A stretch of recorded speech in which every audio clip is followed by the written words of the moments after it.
Okay, so once again, we play C4, attacking the square, but instead of pushing, this time they take.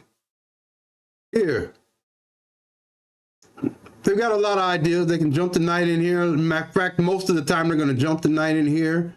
I don't like this move. It just, you know, I mean, you can play it if you have to. If you just have to play it, you can play it, but I would avoid playing that. I usually play this move. There's a couple of things. First of all, it keeps this bishop from coming to this diagonal and piling it up on that square. It adds protection here. Threatens to jump here. Helps here. And also, just as importantly, if need be, can jump back here and trade the knight off that way, rather than having to lock your bishop in here, you know. Keep that in mind. You want your pieces to stay active, you know. There's a difference between me playing this move and then here and here,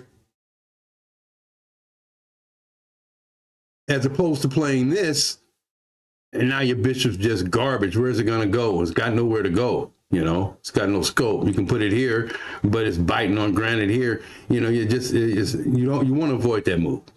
Okay. So also, let's not forget this bishop. It's a very important aspect of this position. This bishop's diagonal might be the best piece on the board at this point. Notice how I said that they like to do this and they can do this. They can do this, but they have to protect that square before they do. In some positions, you might even want to take here and here. You know, maybe, but that, you know, that would have to be a really specific situation, because once again, this bishop might be the best piece on the board right now. Okay, so you keep that in mind. So here we got this bishop, and the same ideas still apply. Once you get the knight here first, knight really does an important thing. It's really important to keep that bishop, keep his bishop off this diagonal, because we want to play the rook over here, and we're going to be trying to open this up.